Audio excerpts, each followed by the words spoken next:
ce décalage, donc on se retrouve pénalisé. Sonia Bonpastor, le boucher. Hein. Trop quand même. Le boucher des championnats de France. Alors, ce qui est très intéressant dans ce que tu dis, c'est que finalement, tu nous expliques qu'on a vraisemblablement perdu la Champions League parce que physiquement, on n'était pas au niveau par rapport aux Allemandes, si j'ai bien compris. Disons que l'Olympique Lyonnais avait quand même 2 pénaltys d'avance, donc, mais il me semble que, voilà, en ayant quelques flashs, je pense que sur le niveau de l'impact physique, il y avait un déficit du côté de l'Olympique Lyonnais. Et à côté de ça, tu expliques que Lyon, tu n'arrives pas bien à savoir s'ils auraient leur place dans le championnat américain, alors que tu nous dis que physiquement, on va être mangé, quoi. Ouais, mais je pense qu'il y a quand même de bonnes joueuses à l'Olympique Lyonnais, des joueuses qui ont un niveau international, donc on arriverait à rivaliser. Maintenant, il faudrait élever le niveau de jeu quand même, il me semble. Mais tous les préparateurs physiques disent que le vrai boulot d'un préparateur physique, c'est de permettre aux joueurs de rester en condition physique qui leur permet d'exprimer au mieux leur capacité technique. Voilà, que c'est pas forcément à l'agressivité, que c'est pas forcément donner des coups, mais c'est que la technique, elle s'exprime bien quand physiquement on est au top. Ouais, ça, je confirme. Moi, ça m'est arrivé une saison d'avoir été handicapée par quelques petits bobos et du coup, j'ai eu une préparation physique qui a été tronquée. Et très honnêtement, au niveau de technique, ça se ressent énormément. Vous ne pouvez pas exprimer votre technique si physiquement vous n'êtes pas au top. Qu'est-ce qui a surpris le plus les joueuses américaines quand tu es arrivé dans ton jeu, dans ton comportement, dans ta manière de voir le football? Est-ce qu'on t'a fait une réflexion qui est revenue à plusieurs reprises toi, c'était ta nature, tu vois, et puis... Ouais, mais en fait, elles étaient un petit peu surprises parce qu'elles se disaient, mince, on ne connaît pas trop l'équipe de France. Et en fait, avec Camille Abili, qui était aussi partie aux États-Unis, elles se sont dit, quand on vous voit toutes les deux, vous êtes 2 bonnes joueuses et on ne comprend pas qu'au niveau de l'équipe nationale, vous n'arriviez pas à avoir de meilleurs résultats. Donc ça montre que quand même on a laissé une belle image et qu'on était quand même des joueuses de valeur là-bas dans le championnat avec de très très bonnes joueuses. Et il y a Laura Georges qui venait des États-Unis aussi, non? Elle avait fait une expérience aussi, mais en universitaire à Boston.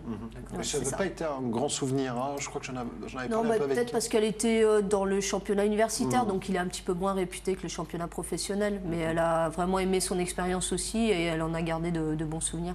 Alors, tu n'es pas obligé de me répondre, mais tu as très bien gagné ta vie aux États-Unis ou pas? J'ai bien gagné ma vie. C'est vrai que en fait, là-bas c'est professionnel, donc vous avez des contrats qui, en fait, vous êtes payé sur 6 mois, mais en fait le contrat vaut pour 1 an, donc la somme sur 6 mois est quand même très importante. Sans parler de ton salaire, on gagne combien la fourchette, c'est quoi? Alors, pour vous donner un ordre, parce qu'elle devait gagner beaucoup plus que la moyenne. Un ordre d'idée, c'est vrai que par exemple Martha, elle était à 500 000 $ pour 6 mois. Après, qui est la meilleure joueuse du monde et qui est Ballon d'Or, on va en parler dans un instant. C'est ça. Après, donc il y avait les meilleures joueuses américaines, elles étaient entre 150 000 et 200 000 $. Quand même, hein. Ouais, voilà, sur 6 mois, et moi j'étais pas très loin de 100 000 $. Ah bah voilà, on l'a su, hein, petit à petit. Elle a pris 100 000 $, ça doit à peu près... Elle a pris 100 000, la petite, hein, quand même, mine de rien. Non, mais après, ce qui est différent là-bas, c'est qu'en fait, vous avez un salaire de base, mais il fonctionne beaucoup avec des bonus. Donc voilà, quand vous finissez, s'ils estiment qu'à la fin de la saison, vous avez fait une saison qui a été correcte ou même une bonne saison, ils vous récompensent avec des bonus sans que vous alliez les voir, sans rien demander. Ça vient d'eux. C'est la règle. Ouais. Très honnêtement, la première année, moi j'ai été surprise, j'ai terminé ma saison et le manager m'a convoqué dans le bureau en me disant... Allez, 100 000 Non, je te rassure. Non, mais voilà, il avait prévu un petit bonus avec l'entraîneur, ils m'ont reçu et franchement, je trouve que c'est classe. Ouais. Alors, ce qu'il y a de très étonnant, et je me souviens toujours de cette phrase de trio de Bordeaux, on lui proposait, on lui demandait les primes, alors les joueurs, et il disait, moi je comprends pas qu'on paye un joueur une somme X, c'est pour qu'il gagne les matchs, pourquoi on leur donnerait des primes? J'avais trouvé ça assez rigolo. D'ailleurs, aux États-Unis, on n'avait pas de prime de match. Voilà. Ouais, c'est vrai. En fait, on avait le salaire, mais pas de prime de match. Donc, Sergio, parlons de Martha avant de parler, si tu veux bien, de Lionel Messi. Martha qui a gagné pour la 5e fois. C'est ça, 5e fois d'affilée. À 24 ans, c'est ça? Elle a 24 ans. Et pour toi, c'est vraiment la... Même si à Gerland, ne nous avait pas impressionné. Ouais. On en discutait tout à l'heure, c'est vrai que quand elles étaient venues avec Ouméa, elle n'avait pas fait un match énorme, même si c'est elle qui avait permis à Ouméa quand même d'égaliser. Ouais, c'était bien, mais c'était pas... C'était pas au-dessus, ouais, c'était... Mais moi, pour avoir fait les 2 saisons là-bas aux États-Unis, alors la première année, elle était au-dessus, mais elle m'avait pas non plus... bluffé. Voilà, la 2e saison, franchement, elle a été énorme. Mais ouais, vraiment. Alors, c'est une extraterrestre. franchement, elle va vite. Elle va... Alors, pour moi, j'ai vu quelques duels et je l'ai vu à l'œuvre. Elle va presque aussi vite qu'Elodie Tomy chez nous, mais avec la technique, quoi. Donc quand C'est gentil pour Elodie. Non, quand je veux dire, non, pardon. Alors c'est vrai, c'est pas du tout. Avec davantage de technique. Elodie, si tu nous davantage de regardes, technique, n'oublie pardon. pas que tu vas vite, Elodie. Mais t'as épicaré, ma chérie. Non, Hello, si tu me regardes, tu sais. Elle a la technique au niveau de sa vitesse, c'est ça? Ouais, franchement, elle a une technique au-dessus de la moyenne quand même. Donc Ouais. voilà. À quel âge, Martha? 24 ans, il me semble. Merci Bart. Demain matin, je suis mal. Elle a beaucoup d'humour, donc c'est... Ça va. 24 ans, elle a 24 ans. En plus, elle t'aimait bien.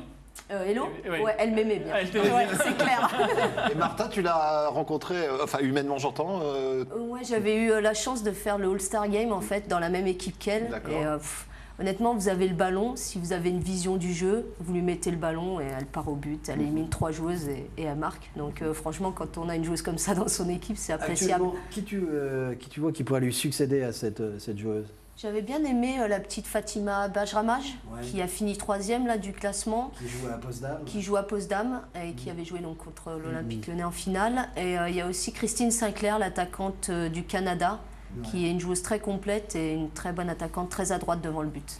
Il y a Christine Sinclair et il y a notre Brett Sinclair, c'est Serge Collonges, qui va cette fois-ci nous parler de ce petit joueur qui joue sur un côté, là, qui est pas mal du tout. Vite fait, en parlant de ces quelques images, c'était aux alentours de 20h, et bien, quand Lionel Messi a coiffé ses deux autres partenaire du Barça. Il a réussi un doublé. Il n'y a pas énormément de joueurs qui ont fait un doublé. Il y a Karlsruhe Rummenigge, il y a aussi Van Basten qui a réussi ce doublé. Et puis celui qui a fait 3, c'est Platini, 3 ballons d'or de suite. Voilà quels sont un peu ces joueurs qui ont marqué le football. Et c'est vrai que Messi marque le football mondial actuellement. Même si c'était 3 très très grands joueurs qui étaient potentiellement capables de récupérer ce ballon d'or, comment ne pas le donner à Messi quand même?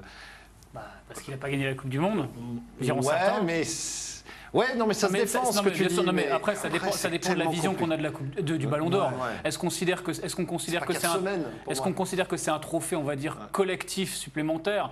Donc, on l'attribue à un vainqueur de la Coupe du Monde. Ça a toujours été le cas, 98, 2002, 2006. C'était un membre de l'équipe vainqueur de la Coupe du Monde qui avait eu le trophée. Ou est-ce qu'on considère que ça récompense le meilleur joueur du monde?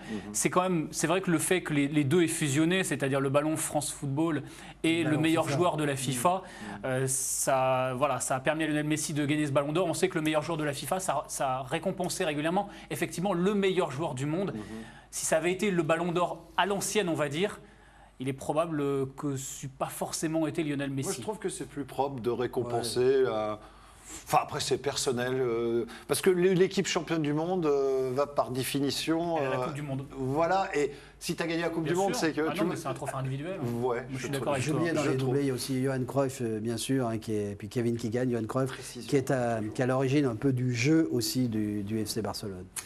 Et bien, Kim, qui a eu 7 ballons d'or, lui, Kim Karlström, 7 ballons d'or. 7 consécutifs. Donc, il peut en parler. C'est pas mal. Johan Cruyff, justement, la question qui lui a été posée en conférence de presse, eh bien, pour qui aurait-il voté? Sa réponse. Moi, Xavi. Ça fait bizarre de dire Messi pas, il le mérite, mais je pense Xavi il le mérite plus. Mais ça fait bizarre de dire ça à Messi qui avec autant de qualité là. Pour moi, il a été constant pendant longtemps. C'était une année de Coupe du Monde. Pour moi, ça doit peser énormément. Donc, lui, il a fait gagner son équipe. Il a joué tous les matchs. Il a été extraordinaire avec le Barça, qui a gagné, je pense, 2 titres aussi. Et après, je pense aussi, ça fait quelques années, même si on ne doit pas prendre ça en compte. Il a été extraordinaire, il a gagné les championnats d'Europe, il a resté sur un niveau extraordinaire pendant des années, donc je pense au bout d'un mois, il méritait ces trophées. C'est intéressant ce qu'il dit Kim, parce que ça reprend un peu le débat qu'on avait ici. Hein. Oui, bien sûr. Enfin, c'est le débat qu'aujourd'hui tout le monde a depuis que Lionel Messi a gagné. Martha, elle est gauchère, non? Gauchère. Donc les deux meilleurs joueurs, enfin le meilleur joueur et la meilleure joueuse du monde sont gauchers aujourd'hui. C'est les plus forts, les gauchers? Ouais, moi je dirais ouais. Non, pas du tout. Non, c'est vrai qu'en général, les gauchers, ils ont une très bonne patte gauche. Les droitiers ont les deux pieds, ils arrivent à se débrouiller des deux. C'est vrai que pour un gaucher ou une gauchère, c'est plus compliqué des fois avec le pied droit. Toi, je suis gaucher, moi j'ai jamais eu le ballon dehors. Moi, hein. Mais tu as encore le temps. T'es jeune, Oui, t'as encore c'est le temps, large. Serge. Ouais, Attends. c'est vrai. Bah, bien sûr. Vous êtes Enfin, plus gauche que gaucher.